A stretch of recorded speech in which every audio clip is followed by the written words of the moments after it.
in the middle to the back, you will see black big stage right in the back. I am there. مرحبا بكم مجددا أصحاب المعالي والسعادة حضورنا الكريم. تبدأ الآن الجلسة الثانية من قمة المعرفة. Your Excellencies, ladies and gentlemen, welcome once again to the Knowledge Summit.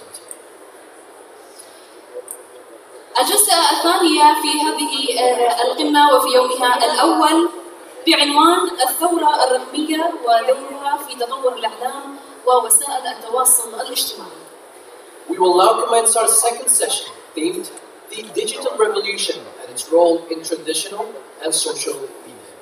يدير هذه الجلسة الإعلامية ومقدمة برامج كلام نواعم منى أبوسليمان، فلتتفضل إلى المنصة. This session will be moderated by Noura. Please welcome on stage. Thank you.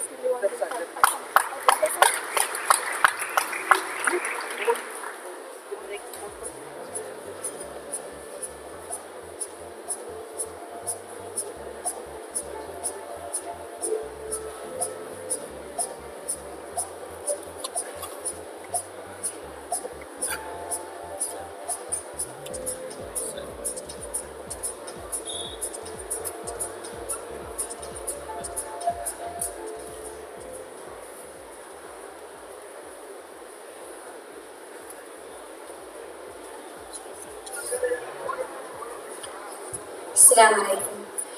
We have a great panel that comprises of experts who see this important issue from different points of view. From the people who dream about the media, technology and change, to the people who actually create it, to the people who use it, to the people who regulate it.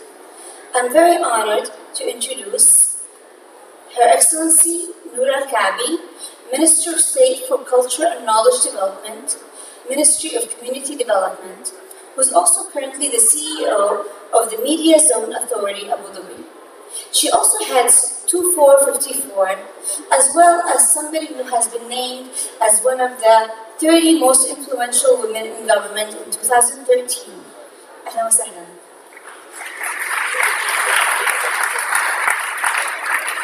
We also have with us Mr. Majed al-Suwaidi, who is the Managing Director of, perhaps I might have made a mistake.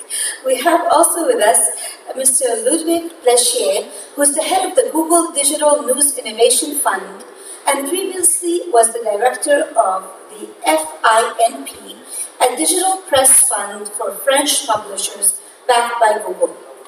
We also have Majed al-Suwaidi, who is the Managing Director of the Dubai Internet City and the Dubai Outsource Zone. Mr. al-Suwaidi has been very interested in ensuring the success of the small, medium enterprises, especially in content creation.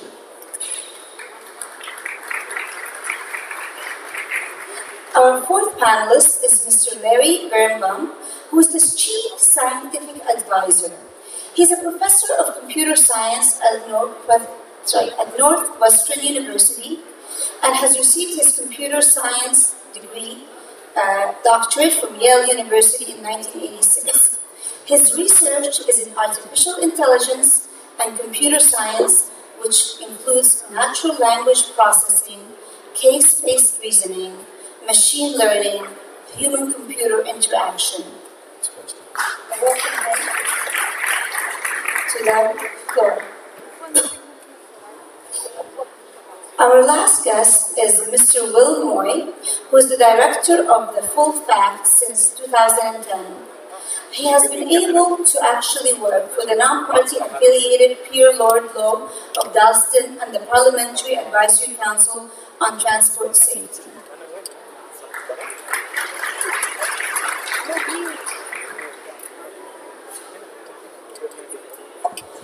Today we're looking at taking a dive into the digital revolution and its role in both traditional and social media.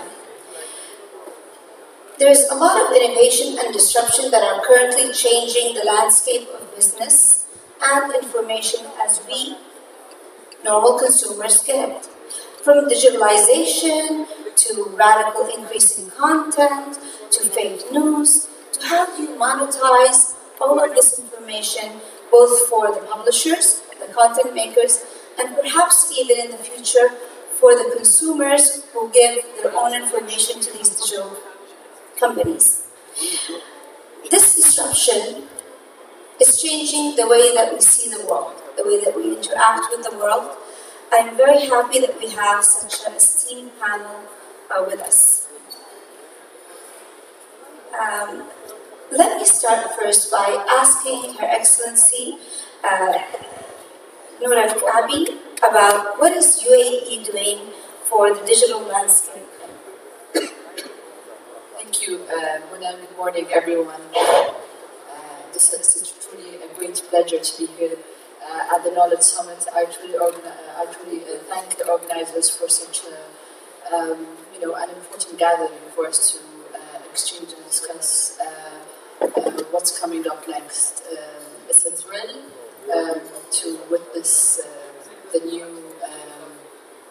experiences we face in the digital age, and again, at the same time, this comes with a price as well. With regards to your question, Mona, I believe that the UAE government is structured in a way also that it's putting itself in the forefront of technological development. With the new cabinet restructure or shuffle that happened recently, we're also looking at individuals who are representing us, and a Minister of Artificial Intelligence, a Minister of Advanced Science, and again, the cabinet, it's called the Cabinet of the Future. So you're looking at us also, members of the cabinet, looking into how the conversion is happening between the ways that are, maybe we'll call them traditional ways, and as I said, the conversion to technology and development. So how it can be in the forefront. This is where, again, there is a lot to be looked into. We have a year of innovation, and we have a day of innovation, and we're also measured in our jobs in terms of how we innovate when it comes to the work we do. Therefore, we're also looking at, let's say, a project, the Mars City, which was announced recently. And I believe we have 30 months to go to have a Mars City and to explore how will it be maybe to be in Mars. The ambition is there now. It's not being certain, but it's also exploring and empowering the youth, getting the government to work on such agenda, and then embedding that future agenda in everything we do. This is when I said that we have the dreamers. I think the UAE has been extremely ambitious in some of its plans, but it gives you something to dream about. It gives you this kind of goal. As you said, you guys have so many ministers who are interested in making sure that the dreams come true. And this is something that UAE has led the region in. Mr. Majed, I wanted you to tell us a little bit about how has the digital revolution impacted the region, and what are the learnings that you got from it, especially that you are the MD of the Dubai Internet Scheme? First of all, assalamu alaikum everyone, and good morning to everyone. A small tweak, I think, the small update. And now I'm the managing director for Dubai Media City. So very similar, very not far off. Yeah. So coming back to your question, I think it's very important to highlight that I think the digital revolution has taken everyone by a bit of a surprise. Although I think people saw certain guessing items that have come up in the past that would have resulted in what we are in today. Nevertheless, if we talk about the region and about what's happening here, we are fortunate to have gone through a major change, overhaul over the last 15-16 years with the new vision that His Highness has put for the Dubai and the United Arab Emirates that was set with the idea of the digital revolution in mind. And then based on that kind of revolution or idea, there were certain steps that have been put forward. And one of these steps was the creation of Dubai Internet City, which was going to be able to handle the technology-based companies that are passing through the region and hold them into the region. Today, I think, if we talk about my earlier role, I would say that Dubai Internet City today holds most of the major Fortune 500 companies within the region.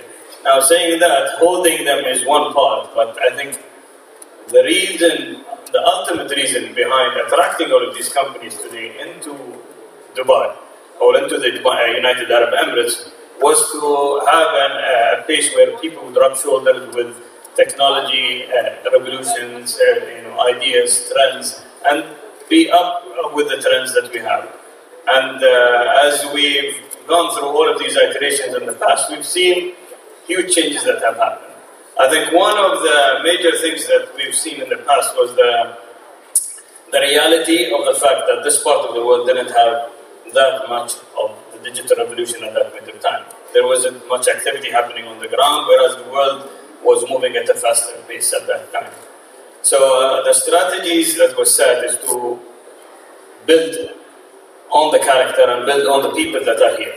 So the last few years was building the base for a creation of talent that could drive basically the idea of digital revolution to the next level. Now, fortunate also we are, is that we leap over certain trends that as our places used to go through them. So instead of going from stage 1 to stage 2 to stage 3, we tend to go from stage 1 to stage 4, for instance.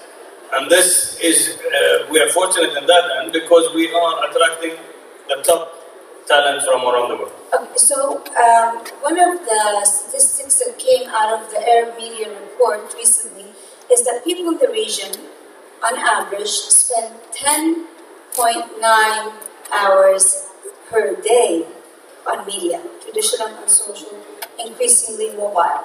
Can you tell us a little bit more about the content creation and how organizations can work to ensure that the content of those 10 hours is actually something that can help the region versus the amateur videos that we're seeing and perhaps to Majed? Okay.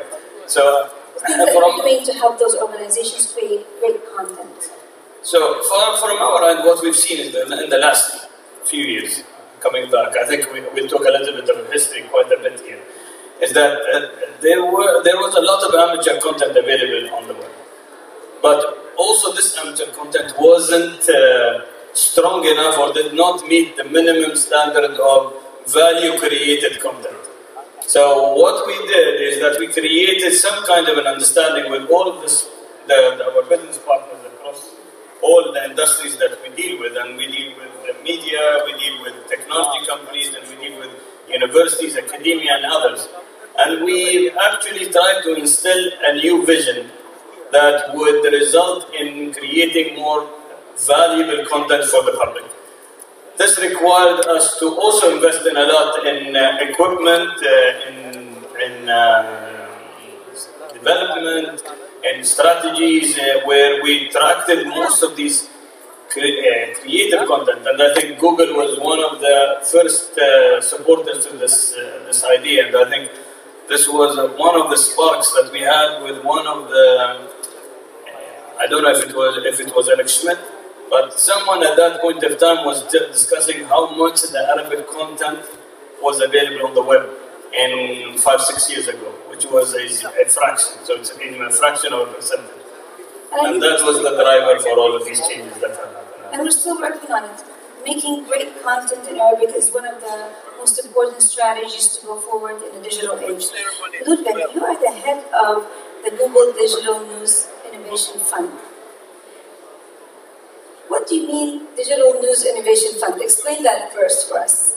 I'm happy to explain, but I'm going to step back a little bit and explain that I'm a former journalist and also a business person and product person in Israel. So I really try to be in publisher's shoes, and I'm part of those people that think that we are living absolutely amazing time talking about content creation.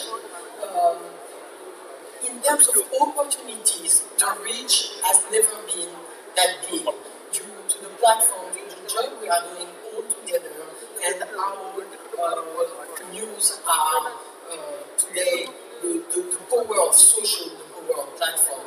And that is great opportunity for publishers, for journalists, for newsmakers. The thing is also that at this point to produce great content, back to your question, you have to change the way you are producing content. You have to reshape your way you are doing journalism. And all that is about reinventing yourself, finding new recipes to distribute the content, to frame the content, to find new templates, new way of storytelling.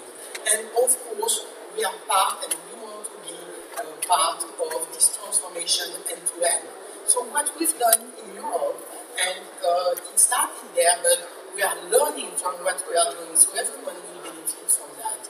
So but this is about the innovation initiative. Yes, so this innovation fund is all about stimulation and helping the news publishers to take risks, they're taking risks, and test new things. So it's a 150 million euro effort from Google for a project that demonstrates new thinking in the practice of digital journalism and the creation of new business models. Because of course, the way you are producing content has to be reshaped, but also the business model. And we are very part of it. We are collaborating and partnering with publishers. And there are examples for this initiative. This initiative is based on 3 pillars. The first one is about product.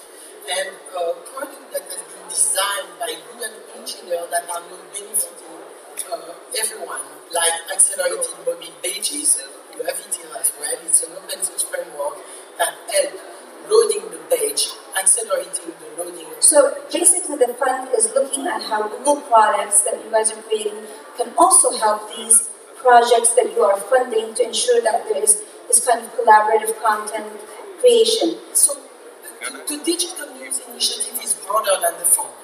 It's based on 3 pillars. One is product, the other one is research and training the newsroom, training newsroom to Google products, to help them gathering data, working on news story. And the third pillar is only about innovation, and this is the fund. The fund is project done by publishers, supported by Google, but it's still the publishers' project. They own the IP, we are not investing, we are giving. And through this fund, we can see the new trends, the new opportunities that are flying around. And that's very interesting because it also helps to understand what does innovation mean when you are talking about news. Actually, no one knew really what is innovation. It's hard to define innovation. How would you define innovation? Actually, innovation is a process. We received in 1 year and a half more than 3,000 applications, and we selected 359 projects for 73 million euros. With those amazing numbers, we see the interest of publishers to try new things, but also the diversity of topics. We have many kinds of applicants, from bloggers, publishers, broadcasters, online-only players, and the topics are going from fact-checking, investigation, blockchain, our technology, the blockchain is the backbone technology of the digital currency, the Bitcoin. And we're going to come back to blockchain because it's a very important new trend. So here we have the governments pushing for technology, actually creating the areas where people can use technology. Technology companies coming in and saying, we're not only creating products, but we're working with the publishers to ensure content. The problem is there's been massive content coming out of the internet, and part of it is fake news. Part of it has been very problematic because it can actually manipulate people's opinions in very important points of their lives, and we've seen this before. In 2017, I think this has been, the word fake news has been the trending topic of the world. So I want to talk to Will a little bit more about fake news, the distinction between fake news for money and fake news for manipulation, and what can be done to limit that. With Will. Thank you very much, and thank you for the invitation.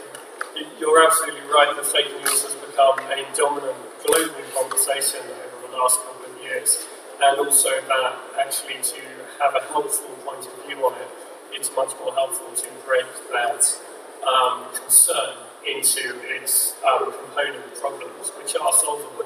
So one of the problems that was noticed during the US election last year was that people were creating websites with completely made-up stories on them that looked like news that weren't, simply in order to attract people to those websites and get the advertising revenue from having all those visitors.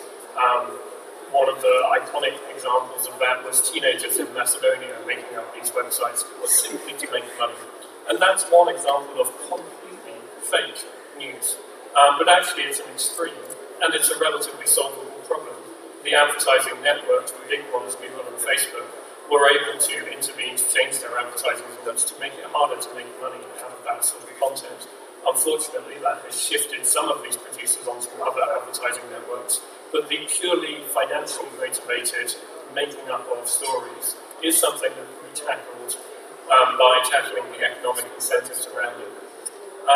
Then you move on to the whole range of what can be described as fake news. Because actually, over the last year or so, we've begun to see everything from made-up stories, as I just described, to satire, which is poking fun at major events, being described as fake news, and even legitimate questions from the media being described as fake news by people in positions of power. So the term fake news is so broad that it's an unhelpful diagnosis for anything. The area where fake news is, the area where I think there is really interesting problems is the making up of content in order to manipulate opinion and in order to drive political events and political currents. And I think this is what a lot of people are worried about. What are the efforts to actually stop this that you're aware of, and what is perhaps the best way to do it? I mean, I remember a long time ago, so everybody here has shared fake news, whether it's on WhatsApp or on Facebook. You see something that seems interesting and you share it. A long time ago, it used to be with pamphlets. I remember when I was younger, you would get these weird things, somebody مسح بسبب ما قرأ مدري إيش صار شيء, and this was fake news, but people didn't understand the reach. Now with media, the reach is everywhere, and every single one of us has done it. And the issue is when it's actually vicious, when it's actually used to tear countries apart, to increase racist attitudes, or actually manipulate election results. And so the distinction is important, but also the way to combat it is important. If you can elaborate on that. Let's start by thinking about the various people involved in this scenario. On the one hand, I've been really glad to hear the emphasis on education in the morning so far. Clearly, one of the big opportunities to tackle people being able to be manipulated by false information is better education, making people more aware of how information can be manipulated online and more able to think critically about what they're seeing. And in the last few months, we've seen public release of tools that can create completely faked video based on only a small sample of people on video before. So probably based on just enough video created from this session, it would be possible to create fake videos of the speakers in this session. So we are entering a world where no content can necessarily be trusted unless you can trace it back to the approved source. So education is crucial there. Then at the other extreme, we have this phenomenon of state-sponsored disinformation, which has become a real concern in international relations, and that will have to be tackled in conversations between countries. And the bit in the middle is where civil society organisations like Full Fact and media organisations and online platforms like Google can work. So Google's Digital News Innovation Fund funded the prototype of full facts automated fact-checking work. We have created tools that can automatically recognise people repeating claims that we have previously fact-checked and flag that in real time. That means that we can intervene much more quickly when claims are repeated, because one of the observations we can make is that actually most of us don't take things in the first time we see them. The reason advertising repeats itself is because you have to see things time and time again in order for them to really make an impact. And therefore, fact-checking can intervene to try to stop the spread of claims by identifying them early when they spread and ask for corrections. The other thing we're doing, the second tool we're building off the same platform, is called Trends. It's looking at the spread of claims over time. And the idea of that is to let us see who is responsible for spreading misinformation and what happens when we intervene to try to stop it, so we can assess the impact of our attempts to fact-check and stop misinformation. This is also very important because now we're talking about humans actually doing this. Larry, I want to talk a little bit about the fear because of the fourth industrial revolution and how much it seems like machines are going to be replacing humans, that we're going to start actually having all these robot authors, machines that will imitate people's ways of expression to make fake news or make content that is totally machine-made. There's a fear of that. And I know that you're an expert on this issue. Well, thank you for having me here today. If I can follow quickly on, first of all, on Will's point, there are organizations like FullFacts and others in the United States that are aimed at the automatic detection of falsehood, basically, online and flagging it. And I think that's incredibly important, especially to prevent people who, care about their own reputation from forwarding things that they now have found false. Still, the reality of fake news is that it's not just false, it's aimed specifically to incite people in a certain way, and it has a kind of emotional quality. It's aimed at actually evoking certain feelings in certain kinds of people. So I worry that even if we can actually tag something automatically as not true, it may not have its intended effect on helping people to sort of reject that information. I've come to think more and more that what I would love to have is a meter that tells me this thing you're reading right now was aimed directly at you. It was weaponized to sort of incite you, and I think that might arouse my concerns about being manipulated in a way that would be useful. So that's the kind of research direction I'm interested in. Going back to the original question, the automatic generation of news stories, or of any story, is in its infancy, but is certainly gaining ground. The technology that we developed at Northwestern, and which is being further developed and marketed by the company Narrative Science, is aimed at taking data and turning those data into stories to convey to people. And the purpose really is to make the world's data meaningful to people through stories at scale. And, in general, I think given all the data that we have around us and that we're hoping to try and understand and make sense of the world around us, I'm hoping that will be a positive step towards making the data that we have usable by people.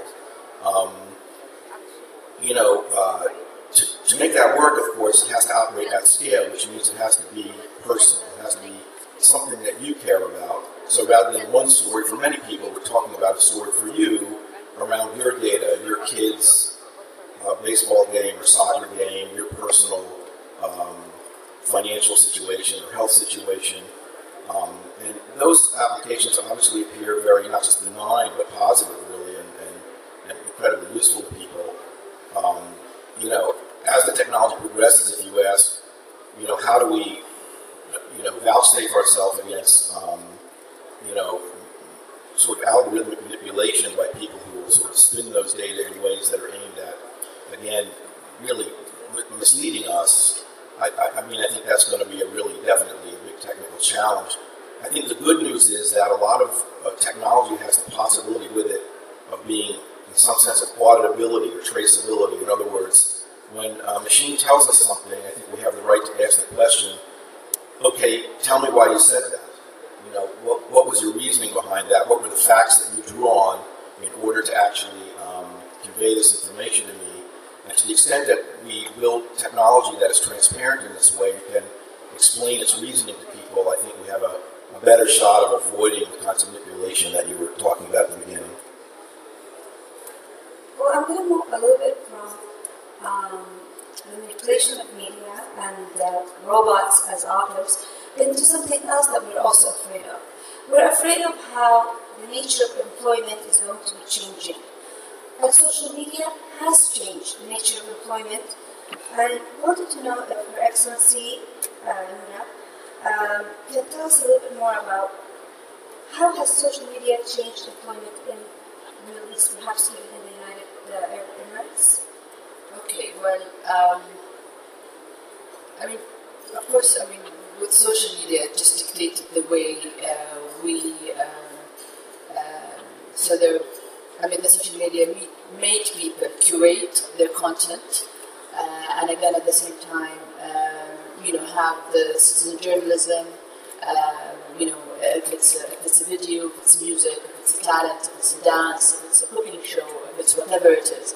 I think with the social media, people are now the curators. With the Middle East and with the phenomena that is happening with social media is it's also happening somewhere else. That influencers are dictating now how to market for the products. Influencers are the ambassadors, and they're also being hired by big telcos, by small companies, but from a cupcake business to an airplane business. So it's more of how social media is and companies and marketing is adapting that curating of content and that individual based on the celebrity and the influencers and how it goes out.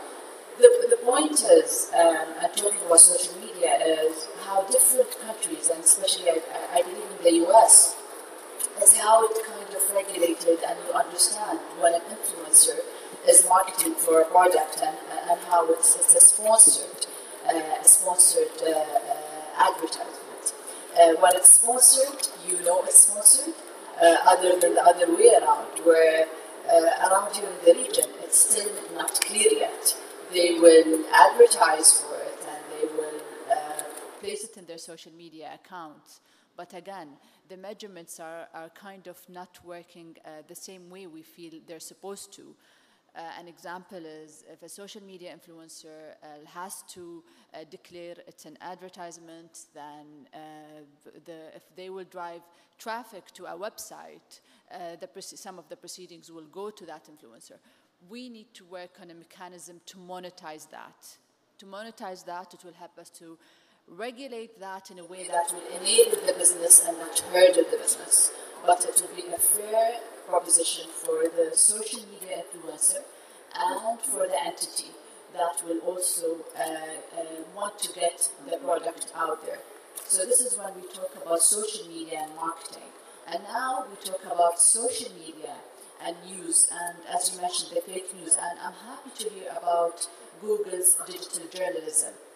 What I would like to highlight in this region, we are in a place where we see hope, we dream. We want the majority of our population, who are the youth, to live in a better place than today, to be able to celebrate exporting the last barrel of oil while they're very much capable of living a sustainable life. How do we do that? Is again, at the same time, our investment has to go to entities that we know that are not driving their own agenda. They're not driving the hate speech. They're not driving extremism. They're not driving sectarian kind of spirit in such situations. And we have them in the region. So I believe that we're very much blessed to be in a country that has the majority of the top 500, as Majed mentioned, and be in a country also that welcomes such big companies. Yet again, at the same time, it's also important to understand the culture, the religion, the kind of speech, and what are the values that we want to make sure that we instill when it comes to social media and the influencers with social media. So I'm just calling for the investment to go to the entities that are that they believe that the values, it's not based on a religion. Values are based on humanity values, based on values that will make me after 10 years, maybe when I retire one day, to feel very comfortable to see my niece being able to live a better life than today. So this is a very interesting point of view, and it comes from the policymaker who has to look at every segment of society. And we talked about employment a little bit in the beginning when you were talking about marketing and how revenue is important. Well, there's a new type of revenue that people have been talking about, which is basic universal income, where the government gives money to each citizen, no matter what age, according to a certain standard of living, so that people would actually be have a dignified life. If we change this idea from the old world, which is where the government comes in and helps people, to the new world idea where you actually become the person in charge of your destiny. And so there's a new idea of basic universal income that looks at companies like Google, Apple, Facebook, where you're giving them all your information for free so far, and basically to try to develop an algorithm where whenever they're using your information or they're getting your information, they pay you back. So I wanted to understand if this is something that Google is grappling with as a form of income, not employment so much, but income. So first, what I am doing at Google is not working on the product part, but really empowering publishers to work on their own product. And what is interesting to notice is that there are no building initiative and collaborating all together, trying to have collaborative effort and by Google through our initiative to work better on their own data and to be able to make first the life of their readers and customers better, but also to create new opportunities for generation of new revenue stream. I will take one example funded by the Innovation Fund. We are in Portugal, and 80% of the mainstream publishers were not talking to each other that much. They decided, especially for our initiative, to come with a collaborative project that is a single sign-on, which means when you register to sign on for a newsletter or to subscribe on one of these websites, you are also recognized in another one from another publisher. So no difference to recognize the user, the reader, between those different brands. It creates for them amazing opportunities to reduce the complexity, to transform a reader into a most valuable subscriber, to increase the consumption, to gain attention, which is absolutely key today, and to sell bundles. Those kind of initiatives are really helpful for the ecosystem, game-changing for them, and we are part of it. So we are collaborating with that. So let me go back to the original question. Yeah. Is there any kind of discussion at all at Google at looking at passive consumers? Basically, as I'm using the net, Google gathers information about me. Is there any discussion about that being something that would benefit me financially in the future? So again, not you, but in Google, like in yeah, okay, but I'm not part of. So you don't know if there was. I'm really focused on empowering the publisher and building the bridges between us and the publishers. It also goes with a certain level of dedication to what they are doing only and separation with the product. Well, thank you for that. Majed, I want to go back to the Dubai Media City. As we know, Dubai is the city of the future. What are the futuristic plans for media that you're looking into? Well, I think it's, from where we stand today, I think we're in a very interesting position between businesses, between the government, between other players within this industry. So our focus, I think, if we can put it in this, our focus in the next phase. So we started with, I can give you a little bit of history too.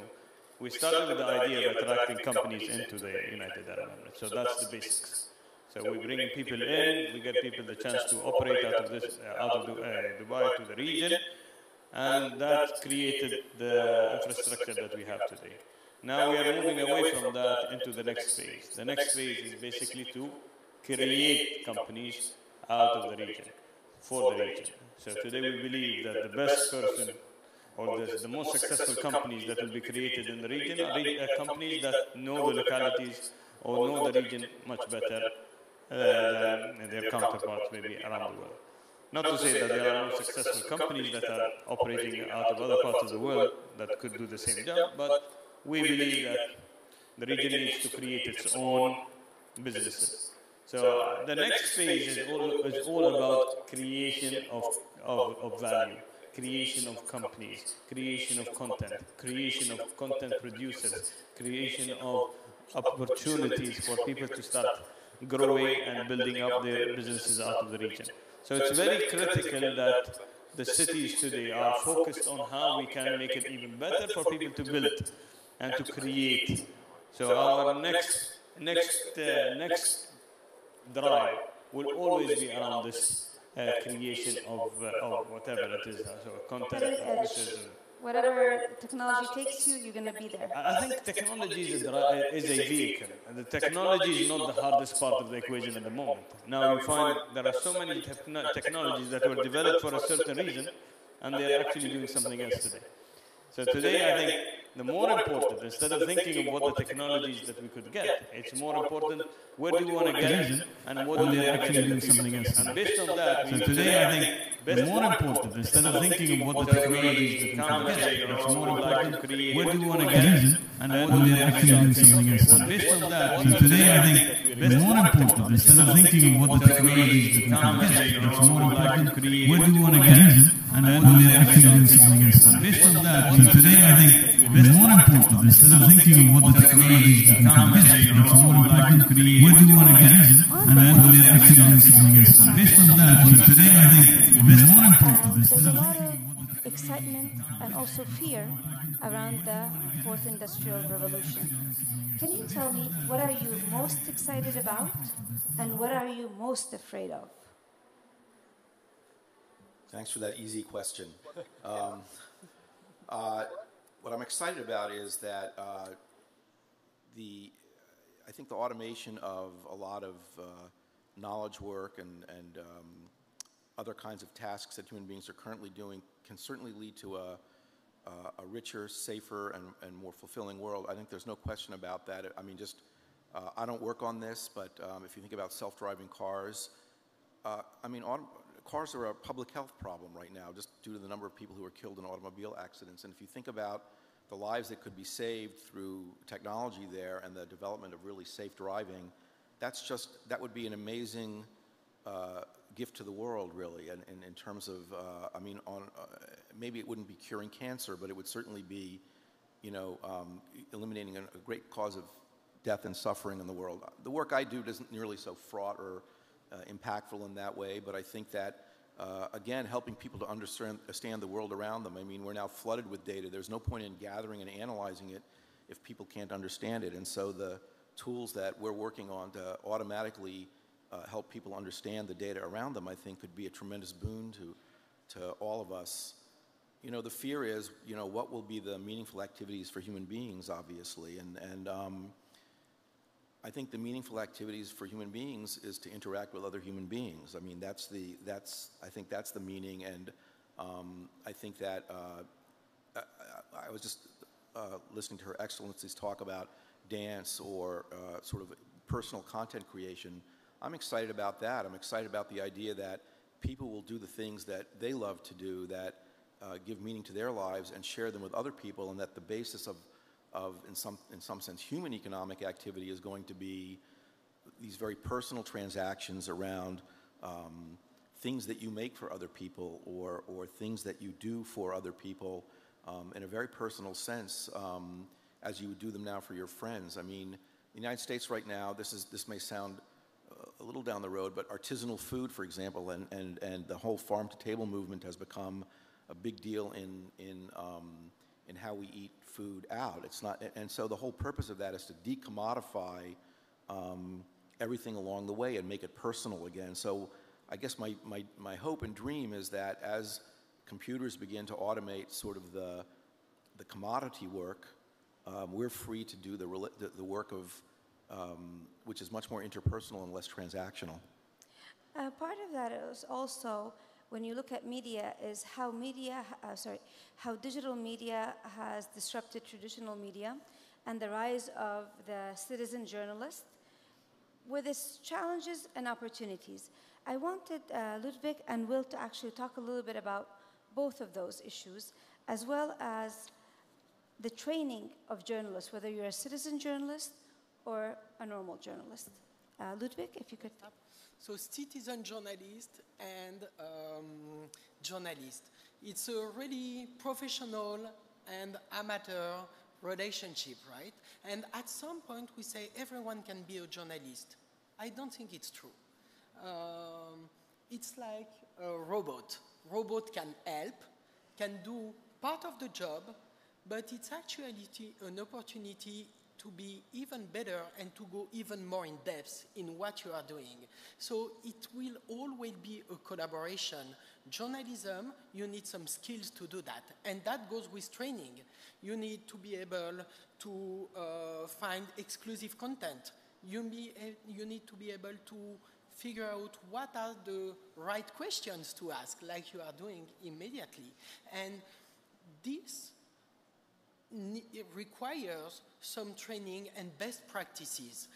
What is different today is that everyone can engage with journalists. So you can work together, you can be challenged, and the story never stops. When you finish your story, it goes out, then you have follow-up. You are challenged by someone that can be even more expert than you are. So you have to always put yourself in danger as a journalist and be able to provide answer, to double check, to update, which makes your job more complicated, but is also the fascinating things with the new relationship with the audience, which is always improving yourself and going even more in depth. So I see that not as a street or as a competition, but as something that is really game-changing, but in a positive way for both parts. So it can be positive, but also because of the rise of citizen journalists, anybody who has a telephone becomes a journalist, a content maker, somebody who is a witness to events. It has disrupted the monetization model of the news industry. We have lost a tremendous number of citizens in the journalists because of citizen journalists in the past 5 years. And yet you're saying we need the journalists to be trained. So with Will, what are the issues, the challenges that you see because of this new model that is happening, because of the lack of income that is coming to the traditional journalists, while the need for verification rises at the same time? Well, I suppose I'd start by saying that although we've spent the session talking about the challenges of new communications technology, fundamentally we live in a time of enormous opportunity. And it's grasping that opportunity, which is the biggest challenge of all. But that said, the fact that full fact exists is interesting. A generation ago, you would expect media outlets to have internal fact-checking teams, teams of experts. And what we have seen in the UK, and I think elsewhere in the world, is that there are fewer media outlets trying to produce more content over more channels in less time, with less specialist reporters and journalists. And that means that it is harder to do the in-depth reporting that has made journalism such an important public service. And actually the relatively shallow reporting of here is a picture of an event that just happened does require scale. It requires a Reuters to be able to do that anywhere in the world. It requires a major news agency to be able to do that even within one country. And to some extent, having citizens on the scene with cameras on their phones can jump in to that. What it can't do is the next step, which is stitching together that event in one place with who was responsible in a company, a government agency, or wherever else, and what is the long-term story over a month, 3 months, 6 months. That requires sustained investment, and as Ludo says, it also requires skills. So in our fact-checking team, we have a trained economist, social researcher, lawyer, statistician. We need a whole range of skill sets simply to get to the bottom of important statements in public life. If you expand that out to telling the story of international relations, the level of in-depth knowledge and personal connections you need to be able to tell those stories well is huge. And so I think it's exciting that we have a richer view of what is going on in the world than we have ever had before, partly through data and partly because every citizen can publish. But a deeper view, a more in-depth view, actually requires people to spend time and therefore money on it. And the problem is, where does that money come from? Noura, you're also on the board of the Abu Dhabi media. So where's the money coming from for investigative reporting? Is this something that you guys are concerned about, that you're working for? I know there's a lot of beautiful things coming out of Dubai, but in particular, as Will and Ludovic said, the investigative reporting element. A good question, Mona, because I personally encourage more of having more efforts, especially with journalists, and the investigative reporting is so important as well. As more of, unfortunately, most of the time, seeing it as a transactional process. So you're seeing journalists in maybe 10 events during the day, and it's a very straightforward questions, Q&As. Yet again, what we're missing here, we're missing the depth. We're missing the analysis. We're missing the economist, the sports analysis. Instead of being analyzing sports, maybe debating, and there are certain fights in sports, and then you move to the other areas and the other genres. But let's move back and look at what will dictate the future of our content, whether it's a journalist or it's a TV show or it's an animation. So yesterday we launched Nat Geo Kids All in Arabic channel from Abu Dhabi Media.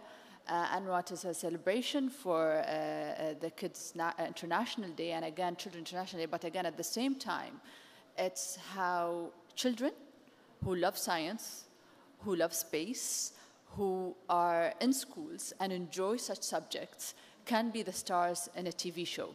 So from that, you get those students, you get the likes of Ali Al-Mansouri, and you get her in front of the TV. She will speak about her innovation, and again, at the same time, she will inspire others. So how can you get children to be part of the content creation? How you can get youth to vet also, and tell them, okay, you vet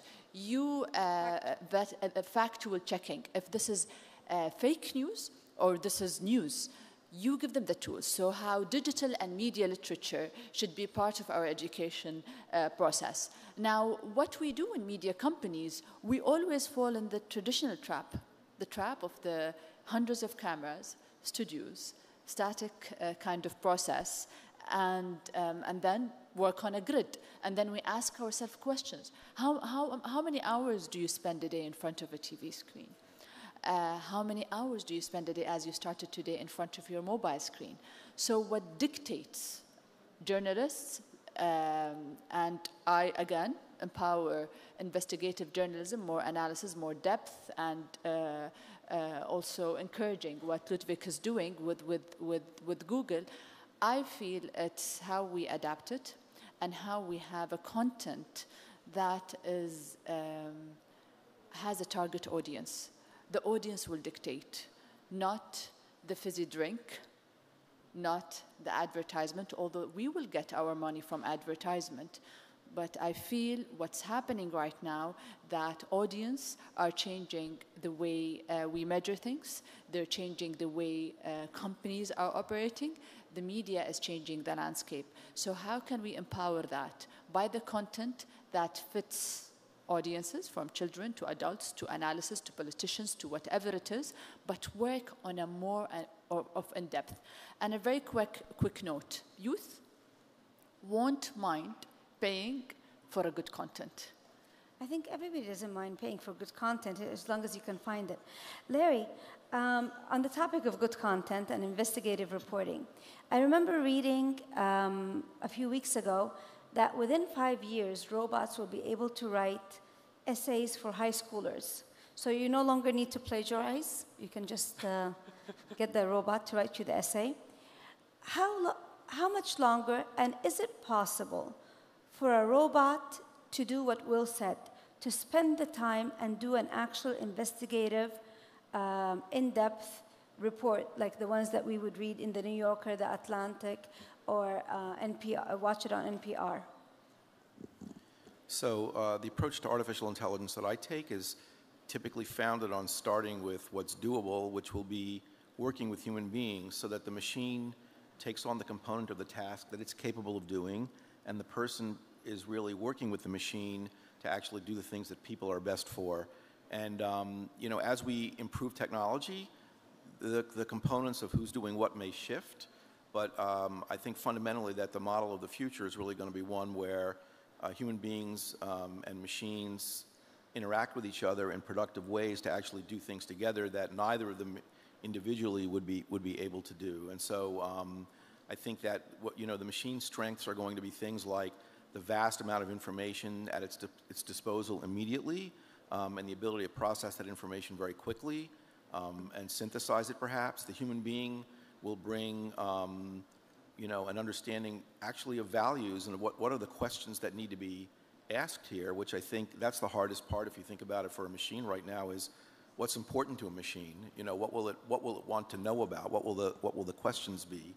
Now I think that as machines work with people, in some sense we will model that for them and they might become better at that. But I think overall I think the picture of the future is one of partnership. The essays that are going to be written automatically, or that can be written automatically, I think they're going to be worth exactly, to both the student who chooses that course and to the person who reads it will be worth, exactly nothing. So, I think much more interesting than that would have been, how about having the machine have a conversation with that kid about the topic and help work with the kid to synthesize the report so that maybe some of the things that the student finds drudgery or difficult go away, but the fun part and the part that really is around understanding the ideas and asking the right questions comes to the fore as the thing that is the part of the task that the student focuses on. And I think that the children that are growing up now with technology will feel a lot more comfortable having maybe a bot chat, they call it, where you're actually chatting with a computer that can help you, as you said, with the drudgery parts of the essays or of the thinking. Right.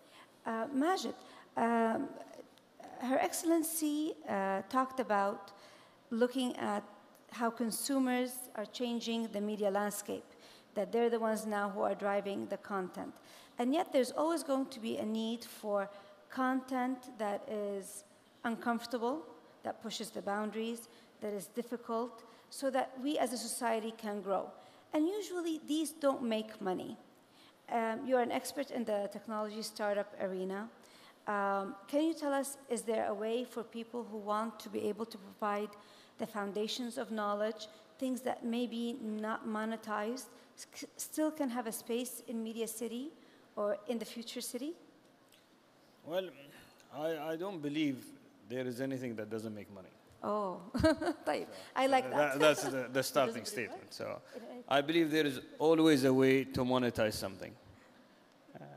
Maybe not now, but maybe down the line. But it could be monetized one way or another. You could see that a lot of companies have started with no monetization for 10 years, and then they started making millions after that. So the strategy is always what the person wants to create. And like Her Excellency is saying, I think it's jumping into that area is very important. Self-regulation, self-understanding of what you want to do, and putting these questions in mind. You've highlighted a very important aspect. As society starts and I'm not an expert in society, but talking about it from a business standpoint, I think as we get into new areas, uncharted land that we weren't living in the past, we will always fall into uncomfortable situations, and we'll have people that will start working in uncomfortable business scenarios. Nevertheless, this uncomfortable situation at the initial phase will always be a little bit more easier to work with as you grow into that business. Looking at what we had 50 years ago and looking at where we are today, I think we've been through a lot of uncomfortable situations, yet change is always uncomfortable. Change is always something that requires you to go to have a strong heart, and you will actually jump into it when you have to do it. And I think today this is the same attitude that we see with all of our startups, for instance. All areas are either taken or businesses that are not available, and I think there was a report earlier by His Highness was talking about jobs not being available today that could be available in the future, so we need to gear up for the new challenges in the future. And I think in business it's no different. We see a lot of changes happening. We see that there are interesting spaces that are coming up. We see that there are opportunities that are coming up. The strategy differs on how you want to achieve that. And I think today we have a huge number of supporters of the industry, whether they are mentors, whether they are creators, whether they are serial entrepreneurs, that could help in making the society even further. I think the growth happens to everyone when it happens. I want to thank my panelists for being here, for giving us diverse points of view on a very important issue that we're all living, how the digital revolution is changing media, whether it's social or traditional. A lot of times when people talk about media, I compare it to a smoothie. A smoothie is a very beautiful drink that that's easy to digest. It has a lot of nutrients. But in the end, you have to look at the blender. You have to look at what you're putting in the blender and the speed of what the blender does. So we are actually in a blender right now, media-wise. Everything that we have known has changed and is changing, and yet everything that we also have known is still the same. We need information to make decisions to have a better life. How we get that information, how we manipulate it, how we fact-check it, how we create it, how we support it, is going to be the issue of the 21st century. And I do hope that all of our panelists enjoyed the talk as much as I did. I learned a lot. And I think I'm going to be applying to a Google Fund initiative right now. Azai, there's going to be another session after the coffee break. I hope that we will be able to see you and mingle with you afterwards for any questions that you have, because unfortunately the time has finished and we cannot take any questions from the audience. Thank you very much.